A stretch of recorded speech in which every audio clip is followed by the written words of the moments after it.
Hello friend, स्वागत है आपका बिंद्रा एजुकेशन में एक और नए चैप्टर के साथ, एक और नई क्लास के साथ राजस्थान की 1857 की क्रांति। और आज इस क्लास का अध्ययन हम राजस्थान की बुक कक्षा 9 में दिए गए चैप्टर से करेंगे, जिसमें महत्वपूर्ण बिंदुओं को आपने कवर करना है, उनके नोट्स बनाने हैं। तो आज हम चर्चा करते हैं। चलिए शुरू करते हैं। चैप्टर शुरू करने से पहले हमें 1857 की क्रांति के बारे में कुछ बेसिक जानकारी होनी चाहिए। जैसे 1857 की क्रांति, 1857 का भारतीय विद्रोह, जिसे हम प्रथम भारतीय स्वतंत्रता संग्राम और सिपाही विद्रोह और भारतीय विद्रोह के नाम से भी जाना जाता है। अब ब्रिटिश शासन के विरुद्ध एक सशस्त्र विद्रोह था। सशस्त्र मतलब जो सैनिकों द्वारा किया गया था, और यह विद्रोह 2 वर्षों तक भारत के विभिन्न क्षेत्रों में चला। मतलब हर एक छावनी में यह विद्रोह हो गया था शुरू।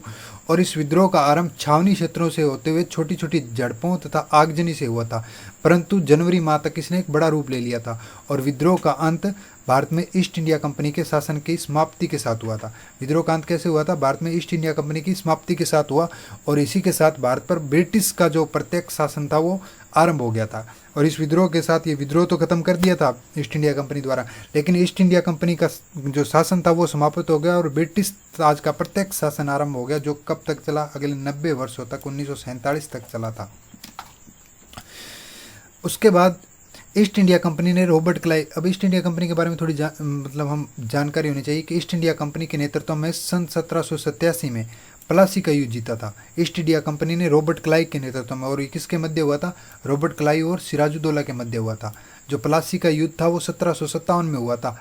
और युद्ध के बाद एक संधि में अंग्रेजों को बंगाल में कर मुक्त व्यापार का अधिकार मिल गया था। मतलब इस युद्ध के बाद जो संधि हुई थी उसमें अंग्रेजों को बंगाल में कर मुक्त, मतलब उनको बिना किसी कर के व्यापार करने का अधिकार मिल गया था। उसके बाद सन 1764 में होता है बक्सर का युद्ध, और जीतने के बाद अंग्रेजों का बंगाल पर पूरी तरह से अधिकार हो गया था। और यह किसके बीच होता है?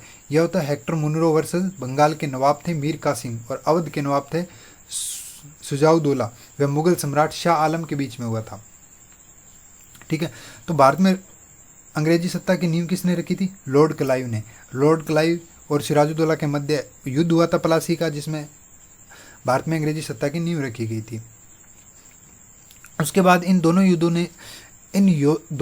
में हुई जीत ने अंग्रेजों की ताकत को बहुत बढ़ा दिया था, और उनकी सैन्य क्षमता को परंपरागत भारतीय सैन्य क्षमता से श्रेष्ठ सिद्ध कर दिया था। कंपनी ने इसके बाद सारे भारत पर अपना प्रभाव फैलाना आरंभ कर दिया था। हेक्टर मुनरो विजयी होता है और भारत पर अंग्रेजी सत्ता की वास्तविक स्थापना हुई। मतलब हेक्टर मुनरो बक्सर के युद्ध के बाद जो भारत के अंदर थी अंग्रेजी सत्ता की वास्तविक स्थापना होती है, लेकिन जो भारत में नींव रखी थी अंग्रेजी सत्ता की वो लॉर्ड क्लाइव ने रखी थी। तो ये बेसिक जानकारी थी कि 1757 और 1764 के बाद जो वास्तविक जो अंग्रेजी सत्ता की स्थापना हुई थी, उसके बाद ही धीरे धीरे इनमें विद्रोह होना आरंभ हो गया था, वो भी अंग्रेजों के प्रभाव के कारण। अब स्टार्ट करते हैं हम। जो राजस्थान की बुक है BSCR बोर्ड द्वारा संचालित है, उसके चैप्टर फर्स्ट से 1857 की क्रांति, इस चैप्टर को हम पढ़ेंगे। और इसमें जो महत्वपूर्ण बिंदु होंगे उनको आप नोट्स बना लेना, ताकि आपको इस चैप्टर के से। चलिए शुरू करते हैं। पहला चैप्टर देखो, मुगल साम्राज्य के पतन के पश्चात देश में उत्पन्न अराजकता से राजस्थान भी अछूता नहीं रहा। औरंगजेब की मृत्यु से उत्पन्न शक्ति रिक्तता को एक बारगी तो मराठों ने भर दिया था, और मराठों ने दक्षिण प्रभुत्व स्थापित करने के पश्चात मालवा और गुजरात में अपना प्रभुत्व स्थापित कर लिया था। अतः अब उनके लिए राजस्थान में प्रवेश करना सहज हो गया था। मई 1711 में प्रथम बार मराठों ने मंदसौर के निकट मेवाड़ी क्षेत्र से धन एकत्रित किया, और इस घटना से चिंतित उदयपुर के महाराणा संग्राम सिंह ने पहले जयपुर के शासक जय सिंह और बाद में मुगल बादशाह मोहम्मद शाह से मराठा समस्या के बारे में विचार विमर्श किया। अब 1724 ईस्वी के बाद राजस्थान में मराठा आक्रमण में तेजी आ गई। कब आई थी? 1724 ईस्वी के बाद राजस्थान में मराठा आक्रमणों में तेजी आई थी। 1711 में, मई 1711 के अंदर प्रथम बार मराठों ने मंदसौर पर आक्रमण किया, निकट मेवाड़ी से धन एकत्रित किया। मतलब 1711 के अंदर प्रथम बार मराठा जो थे वो राजस्थान में इंटर हो गए थे। उन्होंने मेवाड़ के क्षेत्र से धन एकत्रित करना इकट्ठा कर दिया था। उसके बाद इसी बीच अप्रैल 1734 में बूंदी के जो पदच्युत शासक थे बुद्ध सिंह ने मराठा सहायता प्राप्त कर दलेल सिंह को गद्दी से हटा दिया, और राजस्थान के किसी शासक द्वारा आंतरिक संघर्ष में मराठों को आमंत्रित करने का यह प्रथम अवसर था। और बाद में तो राजस्थान में मराठों का हस्तक्षेप बढ़ गया। तो राजस्थान में जो किसी शासक के द्वारा आंतरिक संघर्ष में मराठों को आमंत्रित करने का यह प्रथम अवसर था। कौन सा? जब अप्रैल 1734 में बूंदी के जो पदच्युत शासक थे बुद्ध सिंह ने मराठा सहायता प्राप्त कर दलेल सिंह को गद्दी से हटाया। बुद्ध सिंह ने किसकी मराठा सहायता के लिए आमंत्रित किया था और दलेल सिंह को गद्दी से हटा दिया था। वो यह जो आंतरिक संघर्ष था ना, राजस्थान में जो आंतरिक संघर्ष चल रहा था, तो उसमें मराठों को आमंत्रित करने वाले जो पहले थे वो शासक बुद्ध सिंह थे, जिन्होंने 1700 और वो कहाँ के थे? वो बूंदी के थे। कब आमंत्रित किया? 1734 में। तो उसके बाद में राजस्थान में मराठों का हस्तक्षेप बढ़ता ही गया। अब आते हैं 1735 में। 1735 में मालवा पर अधिकार करने के बाद मराठों का राजस्थान पर आक्रमण करने के लिए एक आसान मार्ग मिल गया। 1735 में मराठा किस पर आक्रमण करते हैं? मालवा पर अधिकार करने के। अब मालवा पर अधिकार करने के लिए आक्रमण करते हैं और उसके बाद क्या हो गया? आक्रमण करने के लिए आसान मार्ग मिल गया। अब राजस्थान में मराठे कोटा, मेवाड़, डूंगरपुर, बांसवाड़ा में घुसपैठ कर वहां से धन पाने के लिए कुछ समय तक संतुष्ट रहे, लेकिन शीघ्र ही वे राजाओं को नहीं वरन सेठ साहूकारों को भी लूटने लगे। मतलब मराठों ने क्या करना स्टार्ट कर दिया कि वहाँ के सेठ और साहूकारों को भी लूटने का आरंभ कर दिया। राजाओं को तो लूटते ही थे पहले, उसके साथ साथ उन्होंने उनका इतना प्रभाव बढ़ गया कि वो सेठ साहूकारों को भी लूटने लगे। अब उन्होंने राजस्थान के नरेशों के आंतरिक मामलों का, राजस्थान के जो नरेश थे, जो राजा थे, उनके आंतरिक मामलों में भी हस्तक्षेप करना प्रारंभ कर दिया। अब बूंदी, जोधपुर और जयपुर रियासतों में भी उनका प्रवेश इसी बहाने से हुआ था। तो किस बहाने से हुआ था? बूंदी, जोधपुर और जयपुर रियासतों में प्रवेश कि उनके आंतरिक मामलों में हस्तक्षेप करने लगे थे। अब नादिर शाह के आक्रमण के समय मराठाओं ने हिंदू धर्म के नाम पर राजस्थान के राजाओं को संगठित करने का प्रयास किया। ये मराठाओं का जो नादिर शाह ने आक्रमण किया, उस समय हिंदू धर्म के नाम पर राजाओं को संगठित करने का प्रयास किया था। किसने? मराठाओं ने। लेकिन मुगल दरबार में दलबंदी के कारण राजपूत शासक भी परस्पर लड़ने लगे, क्योंकि उधर मुगल दरबार में दलबंदी चल रही थी और इधर भी राजपूत शासक क्या थे? आपस में लड़ रहे थे। और इस प्रकार केंद्र में उत्पन्न शून्यता की पूर्ति के लिए मराठा राजस्थान में आने लगे। अब साहू पेशवा बाजीराव को राजस्थान से चौथ और सरदेशी मुखी प्राप्त करने का आदेश दिया। यह इंपॉर्टेंट है कि राजस्थान से चौथ और सरदेशी प्राप्त करने का आदेश किस मराठा शासक को दिया? तो शाहू ने पेशवा बाजीराव को। किसको? पेशवा बाजीराव को राजस्थान में चौथ और सरदेशी प्राप्त करने का आदेश दिया। अब 1732 ईस्वी में स्वाई जय सिंह और मालवा के सूबेदार बना। 1732 में स्वाई जय सिंह जो मालवा का सूबेदार बना था। तो मालवा का सूबेदार 1732 में कौन बना था?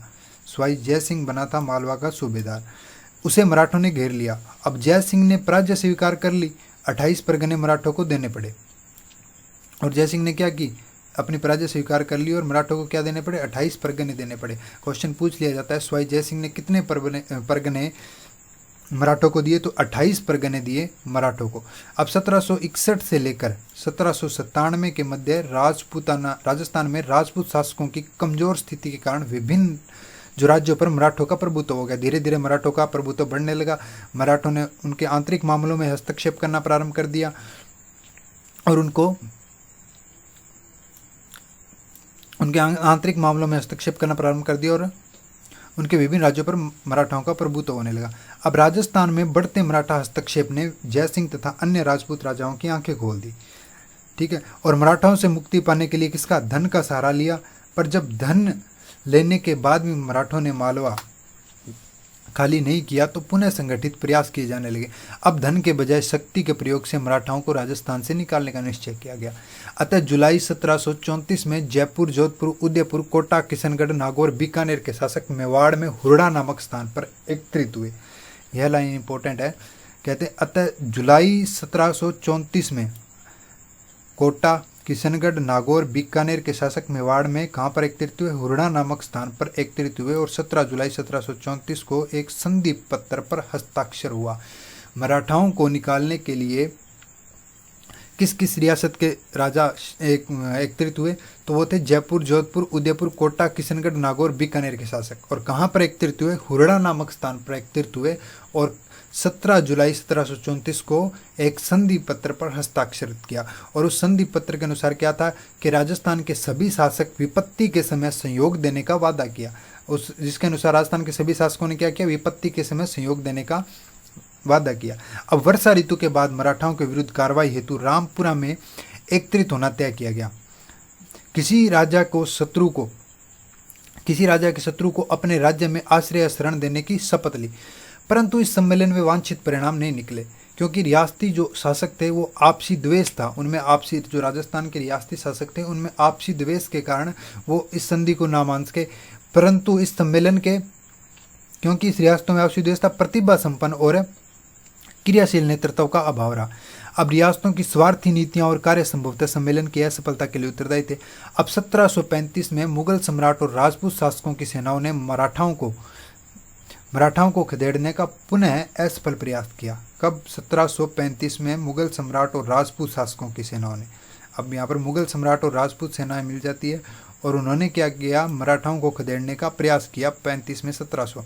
अब पेशवा अक्टूबर 1735 में उत्तर भारत की यात्रा पर निकला था। उसने महाराजा जगत सिंह का आतिथ्य स्वीकार किया और उपहार तथा चौथ का समझौता भी हुआ था। किसने?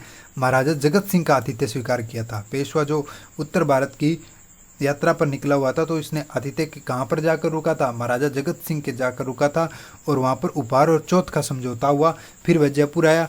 जय सिंह ने मराठा और मुगल जो सम्राट थे में समझौता करवाना चाहा, परंतु वह भी असफल रहा। अब जय सिंह था, उन्होंने मराठा और मुगल सम्राटों में समझौता कराना चाहा, लेकिन वो भी असफल रहा। अब पेशवा की राजस्थान यात्रा का परिणाम यह निकला कि मुगलों के साथ साथ राजपूत मराठों के भी करदाता बन गए। अब मुगल तो जो करदाता उनको कर दे ही रहे थे मराठों को, लेकिन इसके साथ साथ अब यह क्या परिणाम क्या निकला? जो पेशवा ने यात्रा की थी, पेशवा सब जगह घूम के गया था, राजस्थान के सभी राजाओं से मिल के गया था, तो उसका परिणाम यही निकला कि मुगल तो दे ही रहे थे कर, अब किनको देना पड़ेगा? राजपूतों को भी कर देना पड़ेगा। अब 1738 में मुगल सम्राट की ओर से निजाम को बिना युद्ध किए हुए दुरासहाय की अपमानजनक संधि करनी पड़ी। कौन सी संधि करनी पड़ी? दुरासहाय की अपमानजनक संधि करनी पड़ी। किसको करनी पड़ी? मुगल सम्राट की ओर से निजाम को। निजाम ने की थी मराठाओं के साथ दुरासहाय की अपमानजनक संधि। इसके अनुसार मराठा और मालवों की सूबेदारी और 50 लाख रुपए प्राप्त हुए। 1742 में मराठों ने मारवाड़ में प्रविष्ट होकर सोजत, रायपुर और जेतारण परगने में चौथ वसूल करना प्रारंभ कर दिया। अब 1787 में राजपूतों ने संगठित होकर तुंगा नामक स्थान पर मराठों को परास्त किया। कब? 1787 में राजपूतों ने संगठित होकर तुंगा नामक स्थान पर मराठों को परास्त किया। तो मराठों को कब परास्त किया? राजपूतों ने संगठित होकर 1787 को कौन से स्थान पर? तुंगा नामक स्थान पर परास्त किया। अब 1791 के बाद मराठा शक्ति क्षीण होने लगी, और इस समय दक्षिणी भारत में अंग्रेजों ने अपने पैर जमा लिए थे और राजस्थान में घुसने का प्रयास कर रहे थे। अब तक क्या हुआ था? 1791 के बाद मराठा शक्ति तो कम हो गई थी, लेकिन इस समय दक्षिणी भारत में, मतलब दक्षिणी भारत बंगाल के एरिया के अंदर अंग्रेजों ने अपने पैर जमा लिए थे और वे राजस्थान में घुसने का भी प्रयास कर रहे थे। अब राजस्थान के राज्यों में उत्तराधिकार के संघर्ष और सामंती प्रतिस्पर्धा के कारण उनके राजनीतिक स्थिति कमजोर हो गई, क्योंकि उनमें आपसी संघर्ष चल रहा था, उत्तराधिकारी संघर्ष चल रहे थे, सामंती प्रतिस्पर्धा चल रही थी, कौन सामंत बनेगा, उसके कारण राजनीतिक स्थिति तो कमजोर हो गई थी। अब 1791 में अंबाजी इंगले ने मेवाड़ के महाराणा को सहयोग दिया। फलस्वरूप उनका क्या हुआ? डूंगरपुर, बांसवाड़ा, प्रतापगढ़ आदि क्षेत्रों मेवाड़ के महाराणा का अधिकार हो गया। परंतु रियासती घरानों के आपसी वैमनस्य के कारण अंबाजी इंगले पूर्ण सफलता नहीं पा सके, और 1795 ईस्वी में मेवाड़ पर किसका अधिकार हो गया? चुंडावतों का अधिकार हो गया। तो चुंडावतों का अधिकार कब हुआ मेवाड़ पर? तो 1795 ईस्वी में चुंडावतों का अधिकार हो गया। और इससे पहले कौन थे मेवाड़ के महाराणा? मेवाड़ के महाराणा नहीं दिए, अतः उनका शासकीय समूह के साथ संघर्ष शुरू हो गया। 1802 में अमीर खां पिंडारी ने नाथद्वारा पर अधिकार कर लिया। तो अमीर खां पिंडारी ने नाथद्वार पर अधिकार कब किया? 1802 के अंदर। उसके बाद भीम सिंह रियासती घरानों के आपसी वैमनस्य को नियंत्रित नहीं कर पाए। 1803 में मेवाड़ के शासक ने जयपुर नरेश के माध्यम से अंग्रेजों से संधि करने का प्रयास किया, वह असफल रहे। 1793 और 1813 के मध्य जोधपुर की अव्यवस्था का मुख्य कारण सामंती प्रतिस्पर्धा थी, संकीर्णता एवं उत्तराधिकारी का संघर्ष था, और दोनों ही पक्षों ने भाड़ेत सैनिकों की ऊंची धनराशि देकर अपनी ओर मिलाने का प्रयास किया। अब परिणामतः राज्य आर्थिक संकट में गिर गया। अब राजस्थान के शासकों ने मराठों के बढ़ते आतंक से मुक्ति पाने के लिए मराठों के शत्रु अंग्रेजों से मित्रता करने का प्रयास शुरू कर दिया। ठीक है। अब स्वतंत्र सर्वप्रथम जयपुर के महाराजा थे पृथ्वी सिंह। सर्वप्रथम कौन थे? जयपुर के महाराजा थे पृथ्वी सिंह ने 1776 में अपने एक प्रतिनिधि को गवर्नर जनरल के पास भेजा और अंग्रेजों से मैत्री की इच्छा प्रकट की। तो सर्वप्रथम किसने आमंत्रित किया था? महाराजा पृथ्वी सिंह थे जयपुर के। कब आमंत्रित किया? 1776 में। किसके पास भेजा अपना प्रतिनिधि? गवर्नर जनरल के पास भेजा और अंग्रेजों से किसकी सहायता? मैत्री इच्छा की प्रकट की। अब जोधपुर राज्य ने भी एक ऐसा ही प्रयास किया लेकिन वह सफल नहीं हुए। 1803 में अपनी नीति में परिवर्तन कर अंग्रेज ने भी राजपूत राज्यों से संधि करने के इच्छुक हो गए। कब? 1803 के अंदर इच्छुक हो गए। और नवंबर 1803 में अंग्रेज सेनापति लॉर्ड लेक, ये याद रखना, अंग्रेज सेनापति कौन थे? लॉर्ड लेक, राजस्थान की उत्तरी पूर्वी सीमा पर स्थित लासवाड़ी के रण क्षेत्र में सिंधिया को निर्णायक रूप से परास्त कर दिया। कब? नवंबर 1803 के अंदर उत्तरी पूर्वी सीमा पर कौन थे? लॉर्ड लेक ने किसको परास्त किया? सिंधिया को परास्त कर दिया। अब मराठाओं के इस पराजय ने राजपूत शासकों के लिए मराठाओं की अधीनता से मुक्ति का स्वर्ण अवसर प्रदान कर दिया। और 1803 की इस संधि में शर्तों में तय किया गया कि दोनों एक दूसरे के प्रति मैत्रीपूर्ण व्यवहार करेंगे। कौन? राजपूत और अंग्रेजी। कंपनी में इन राज्यों में खिराज नहीं लेगी, आंतरिक मामलों में हस्तक्षेप नहीं करेगी। जब ये संधि हुई तब कंपनी ने क्या कहा था कि हम इन मामलों में कोई हस्तक्षेप नहीं करेंगे, आपके आंतरिक मामलों में हस्तक्षेप नहीं करेंगे, आपसे खिराज नहीं लेंगे, आपकी राज्य की सुरक्षा का दायित्व कंपनी का होगा, अन्य राज्यों से विवाद भी कंपनी की सहायता सुलझाई जाएगी, इत्यादि ये सब संधि में हुए थे। 1803 की संधि हुई थी। 1803 में लासवाड़ी का एक निर्णायक युद्ध हुआ था सिंधिया और लॉर्ड लेक के मध्य। उसके बाद उसने गवर्नर जनरल लॉर्ड मिंटो को सुझाव दिया। किसने इस संधि पर हस्ताक्षर कर दिए? किस किस रियासत ने किए? भरतपुर, अलवर, जयपुर, जोधपुर आदि ने इस संधि पर हस्ताक्षर कर दिए। उसके बाद आते हैं 1811 ईस्वी में सेटन के स्थान पर चार्ल्स मैटकॉफ दिल्ली का रेजिडेंट बना। कौन बना? 1811 में चार्ल्स मैटकॉफ। उसने गवर्नर जनरल लॉर्ड मिंटो को सुझाव दिया कि मराठों, अमीर खां और पिंडारियों की विध्वंसकारी कार्रवाई को समाप्त करने के लिए ब्रिटिश संरक्षण में राजपूत राज्यों का एक संघ बना लिया जाए। अब तत्कालीन गवर्नर लॉर्ड थे हेस्टिंग्स सभी विरोधियों का दमन करके भारत में कंपनी की सर्वोच्च सत्ता स्थापित करना चाहता था। ये था जो गवर्नर लॉर्ड हेस्टिंग्स था, ये सभी विरोधों का दमन करके भारत में कंपनी का सर्वोच्च सत्ता स्थापित करना चाहता था। किंतु यह तभी संभव था कि जब होलकर और सिंधिया उनके राज्यों में सीमित कर दिया जाए और पिंडारियों की शक्ति का दमन कर दिया जाए। इसके लिए राजपूत राज्यों को संरक्षण में लेना अंग्रेजों के लिए अनिवार्य था, क्योंकि ये राज्य ही सिंधिया, होलकर और पिंडारियों के प्रभाव में थे। अतः अंग्रेजों ने 5 नवंबर 1817 को होलकर से एक नई संधि करके राजस्थान के राज्यों के साथ संधि करने का अधिकार प्राप्त कर लिया। किसने? अंग्रेजों ने कब किया? 5 नवंबर 1817 को होलकर के साथ संधि की। तो होलकर के साथ संधि कब हुई? 5 नवंबर 1817 को। अब देखो, राजस्थान में जब क्रांति हुई तब शासक कौन कौन थे? देखो, कोटा रियासत के शासक थे राम सिंह, जोधपुर रियासत के शासक थे तख्त सिंह, भरतपुर रियासत के शासक कौन थे? भरतपुर रियासत के शासक थे जसवंत सिंह, उदयपुर रियासत के शासक स्वरूप सिंह, जयपुर रियासत के शासक राम सिंह द्वितीय।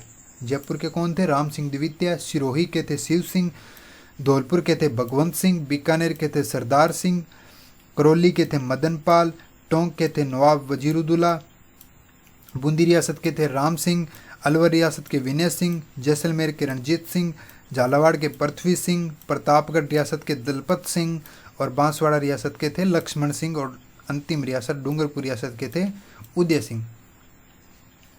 अब इधर मैटकॉफ का निमंत्रण मिलते ही करौली, कोटा, उदयपुर, बीकानेर, किशनगढ़, जयपुर, जैसलमेर आदि ने कंपनी के साथ संधि कर ली। किस किस ने संधि की? मैटकॉफ ने भेजा संधि पत्र, तो किस किस ने की? करौली, कोटा, उदयपुर, बीकानेर, किशनगढ़, जयपुर, जैसलमेर ने संधि कर ली। और अंत में 1823 में सिरोही राज्य से संधि की। तो 1857 की क्रांति के समय सबसे अंतिम संधि किसने की थी? सबसे अंतिम संधि की थी 1823 में सिरोही ने। सबसे अंतिम संधि किसने की? सिरोही ने की थी। और इस प्रकार 1817 से 1823 के दौरान राजस्थान का यह संधियां चली थी। 1817 से लेकर 1823 के एक एक्स्ट्रा क्लास के अंदर आपको इन सबसे सर्वप्रथम संधि करने वाला रियासत, सबसे पहले संधि किस रियासत ने की थी, उसके बाद किस रियासत ने की थी, तो वो आपको बता दिया जाएगा। उसके दौरान राजस्थान में स्थापित ब्रिटिश आधिपत्य 1947 को स्वतंत्रता प्राप्ति तक अनुसरण रहा। अब 19वीं सदी में 20 रियासतें थी। आरंभ में 20 रियासतें थी, इनमें 17 राजपूत, 2 जाट और एक मुस्लिम शासक द्वारा शासित थी। मतलब कितनी राजपूत रियासत थी? 17 राजपूत, 2 जाट और एक मुस्लिम, टोटल 20 रियासतें। आरंभ में 20 रियासतें थी और इन राज्यों के साथ हुई संधियों के साथ कुछ सामान्य शर्तें थी जो कुछ विशिष्ट राज्यों से संधि के संबंधित थी। अब संधि द्वारा रियासती शासकों ने अंग्रेजों की सर्वोच्चता स्वीकार कर ली। किसने?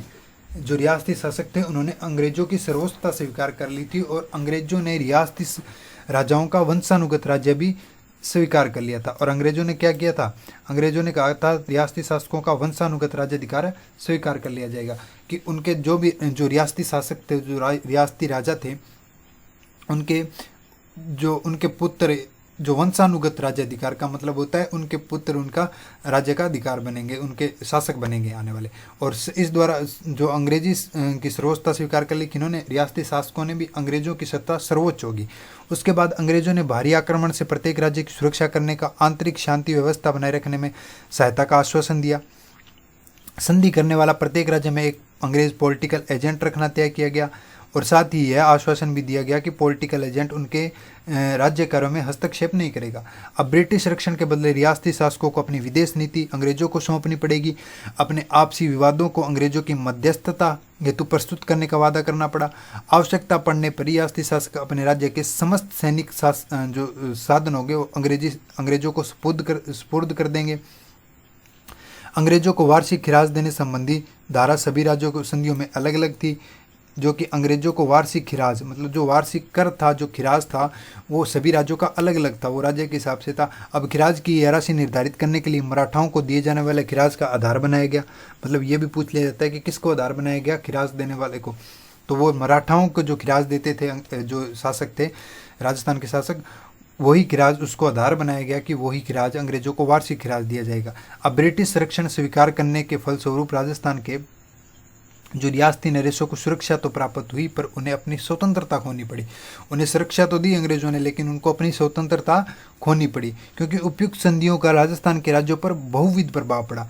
अब कंपनी सरकार को नियमित रूप से खिराज देने राजस्थान की आर्थिक स्थिति कमजोर हो गई। पॉलिटिकल एजेंट राज्य में व्यवस्था बनाए रखने के नाम पर निरंतर हस्तक्षेप करने लगे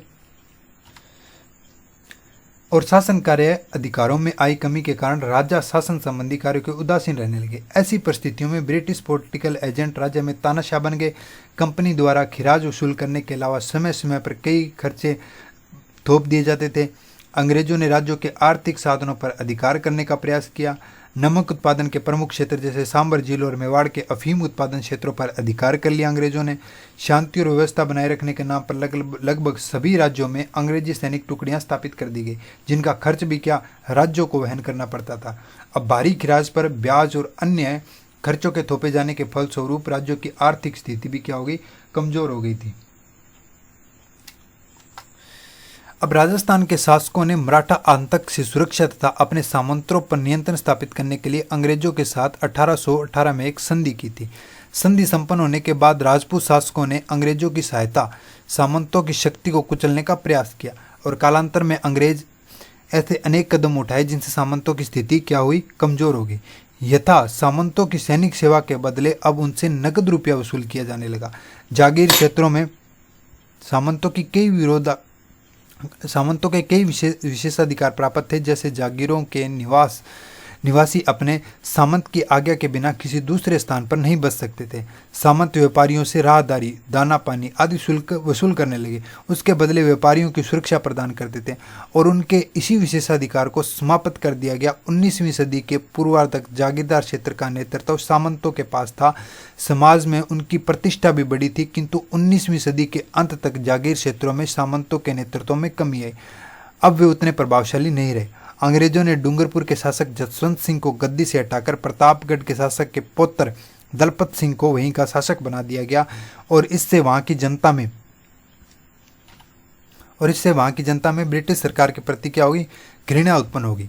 इसी प्रकार जब अंग्रेजों ने जयपुर की राजमाता भटियाणी को अधिकारच्युत करने का प्रयास किया तो वहीं के लोगों ने क्रोध होकर कप्तान ब्लैक की हत्या कर दी। किसकी? कप्तान बैलक की हत्या कर दी। और कोटा में अंग्रेजों ने तत्कालीन महाराव किशोर सिंह के विरुद्ध रियासत के फौजदार जालिम सिंह के दावों का समर्थन किया, जिससे कोटा के हाड़ा राजपूत अंग्रेजों के विरुद्ध हथियार लेकर खड़े हो गए। अलवर और भरतपुर रियासतों में अंग्रेजों ने हस्तक्षेप कर वहां अवैश्यक राजकुमारों को गद्दी पर बिठा दिया, क्योंकि शासक के अवैश्यक होने की स्थिति में अंग्रेजों के राज्य का प्रशासन पर अपना नियंत्रण स्थापित होगा। और जोधपुर के महाराजा मान सिंह को ब्रिटिश सरकार के घोर विरोधी थे। उनके प्रयत्नों से अन्य रियासतों में ब्रिटिश सत्ता के विरुद्ध असंतोष उत्पन्न होने लगा। अब राजस्थान में क्रांति के समय पॉलिटिकल एजेंट कौन थे? देखो, कोटा रियासत के पॉलिटिकल एजेंट थे मेजर बर्टन, जोधपुर रियासत के थे मैक मोशन, भरतपुर रियासत के थे मोरिसन, जयपुर रियासत के थे ईडन, और उदयपुर रियासत के थे सावर्स, और सिरोही रियासत के थे जेडी हॉल। राजनीतिक आधिपत्य स्थापित करने के पश्चात अंग्रेजी सरकार ब्रिटिश भारत की भांति राजस्थान पर भी सांस्कृतिक विजय प्राप्त करने का उत्सुक हो उठी। अब ब्रिटिश सरकार ने सामाजिक सुधार के लिए प्रचलित परंपराओं से रीति रिवाजों और कुरीतियों को समाप्त करने के लिए विशेष कदम उठाए, और इन्हीं कुरीतियों में कन्यावध, दास प्रथा, सती प्रथा सम्मिलित थी। इसी दिशा में उठाए गए कदमों से जनता को यह समझ आने लगा था कि अंग्रेज राजस्थान के सामाजिक ढांचे को विघटित करना चाहते हैं। अंग्रेजों की सामाजिक और सामान्य जीवन में हस्तक्षेप की नीति ने जनता में असंतोष उत्पन्न कर दिया, और इस प्रकार हम देखते हैं कि 1818 की संधि के बाद अंग्रेजों द्वारा राजस्थान के राज्यों के प्रशासन में अवांछनीय हस्तक्षेप, आर्थिक संसाधनों का आधिपत्य, अंग्रेजों द्वारा वसूल की जाने वाली वार्षिक खिराज की राशि, सामंतों को विशेषाधिकार पर कुठाराघात और राजस्थान के सामाजिक जीवन में हस्तक्षेप स्वतंत्र असंतोष को जन्म दिया। अब राजा और सामंत, साधारण जनता, सभी वर्ग अंग्रेजों से असंतुष्ट थे। ईसाई मत के प्रचारकों की संगीत गतिविधियों के कारण अजमेर मेरवाड़ा क्षेत्र में यह विचार पनपने लगा था कि अंग्रेज हिंदुओं का मतांतरण कर उन्हें जबरदस्ती ईसाई बनाने के लिए प्रयत्नशील है। तो इससे उन्होंने ब्रिटिश सत्ता के प्रति तीव्र आक्रोश उत्पन्न हो गया। अब ब्रिटिश विरोधी भावनाओं को पनपने में राजस्थान के कवियों व साहित्यकारों ने महत्वपूर्ण योगदान दिया। उनके द्वारा ऐसी शासकों की निंदा की गई जो ब्रिटिश सत्ता के भगत थे, तथा उन शासकों व सामंतों की प्रशंसा की गई जो ब्रिटिश सत्ता के घोर विरोधी थे। ऐसे कवियों में कवि बांकीदास, राधोदास, सांदू गांगजी तथा महाकवि थे सूर्यमल मिश्रण आदि के नाम उल्लेखनीय है। इससे स्पष्ट होता है कि भारत में क्रांति प्रारंभ होने से पूर्व देशी रियासतों और ब्रिटिश सत्ता के विरुद्ध तीव्र असंतोष व्याप्त था। तो 1857 की क्रांति के समय ऐसे कौन से कवि थे जिन्होंने ब्रिटिश विरोधी भावनाओं को पनपाने में राजस्थान में सहायता की थी? तो वो थे बांकीदास, रूपदास, सांदू गांगजी तथा महाकवि थे सूर्यमल मिश्रण। सन 1857 की क्रांति आरंभ होने के समय राजस्थान में अंग्रेजी सैनिकों की 6 छावनियां थी: नसीराबाद, नीमच, देवली, ब्यावर और एरिनपुरा। कौन कौन सी थी? नसीराबाद, नीमच, देवली और ब्यावर और एरिनपुरा और खेरवाड़ा। इन सभी 6 छावनियों में लगभग 5000 सैनिक थे, किंतु किसी भी छावनी में कोई अंग्रेज सैनिक नहीं था। केवल 30 अंग्रेज अधिकारी थे।